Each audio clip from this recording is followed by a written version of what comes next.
kita kedatangan tamu orang penting, orang yang saya kagumi sejak lama, ya. Akrabnya agak unik sebenarnya, Inang. Ya. Sebenarnya saya agak keberatan sebenarnya, karena menurut saya itu terlalu tua. Ya.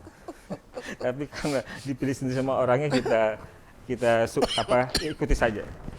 Kita bersama Inang Irma Huta Barat. Ya, Ras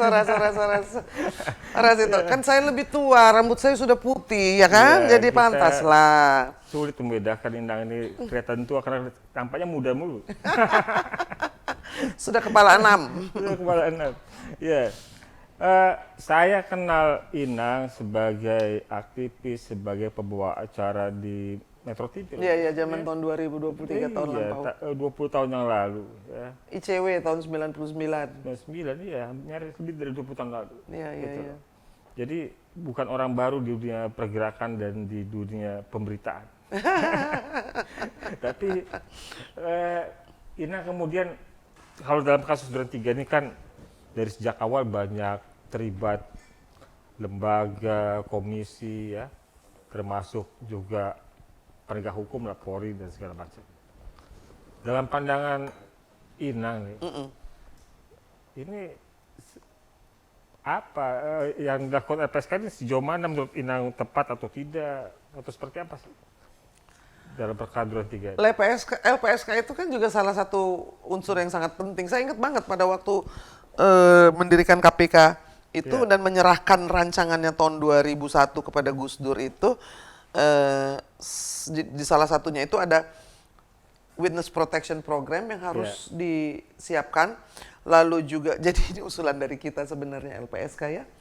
Lalu juga ada the burden of proof yang belum ya sampai sekarang, tapi witness protection ini yang LPSK.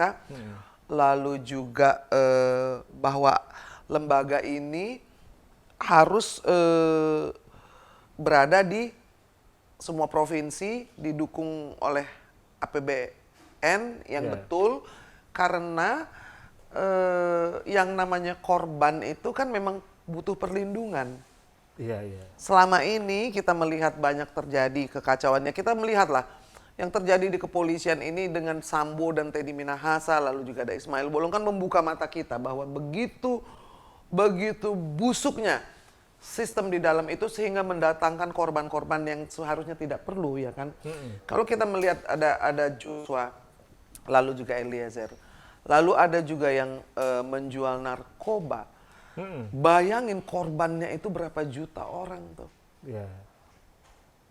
Generasi yang akan datang, kalau itu berkilo-kilo, itu akan berapa juta anak yang rusak karena itu. Bertonton loh yang ada gitu. Dan ketika melihat itu, makanya saya pikir bahwa yang sulit diungkap ini kan the extraordinary crime and the organized crime, dan salah satunya adalah sindikat narkotika, lalu juga terorisme, perdagangan orang, lalu human trafficking, perdagangan orang, lalu juga corruption.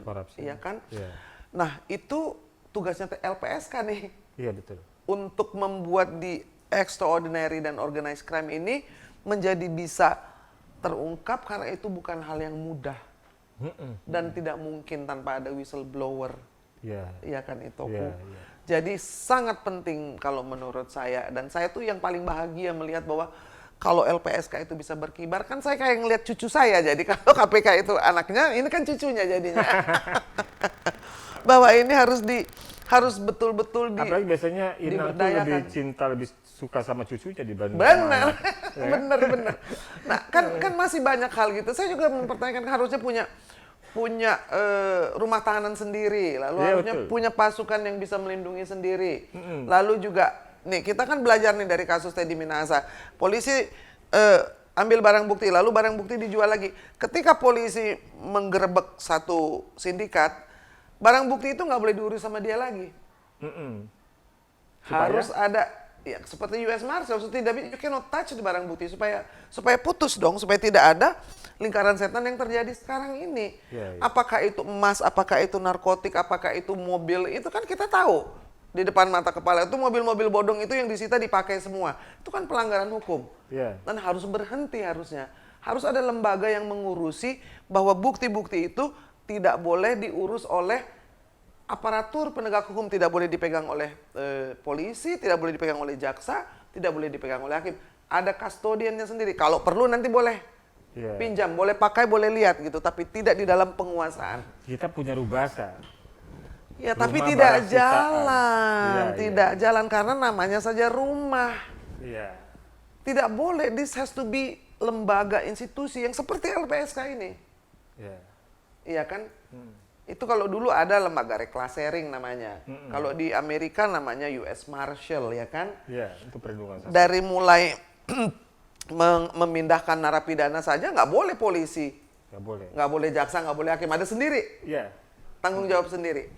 Bukti-bukti juga tanggung jawab sendiri. Nah, itu akan mengurangi beban dari kepolisian, lalu juga akan mengurangi konflik of interest sama abuse of power yang sekarang banyak terjadi. Jadi kalau kita memikirkan secara strategis sebetulnya Kalau kita berharap bisa. perubahannya oleh negara, pendekatannya kan nggak bisa instan, karena ngomongnya kan regulasi, regulasi pemerintah dan DPR. Gitu. Sehingga kan kita juga harus mendorong kesadaran publiknya, masyarakatnya ya, Betul. untuk tidak berhenti bersuara, untuk mendukung inisiatif baik, Betul. ya kan? Betul. Gitu loh. Tapi kan itu ada loophole kan berarti di dalam sistem hukum kita. Ini kan udah ada nih LPSK, jadi loophole itu bisa ada kita melihat perbaikan ya.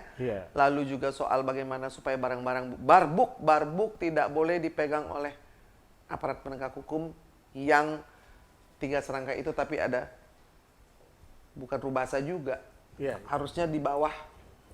Ya itu tadi ada reclassering atau karena dalam prakteknya Inang ternyata barang bukti itu bisa menjadi income bagi institusi yang menyitanya. Betul. Kalau dia bisa dilelang, kan? Betul. Sekalipun itu aset negara, tapi itu kembali juga ke sebagian ke institusi yang melakukan penyitaan dan lelang. Betul. Gitu. Jadi mungkin itu tantangannya kenapa tidak mau dijadikan lembaga sendiri.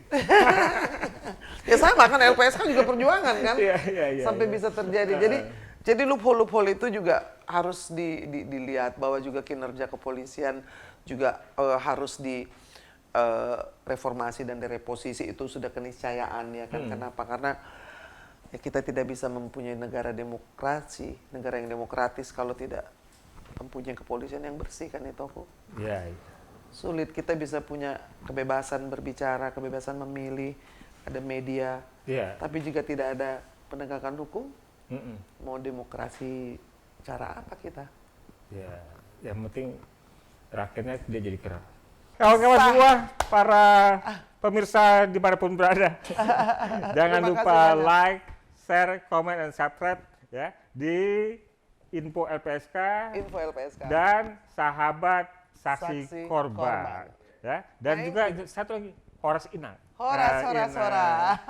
Semua kita yang peduli dengan mereka yang terpinggirkan adalah sahabat, saksi, dan korban. Yes. Dah, bye. Dah.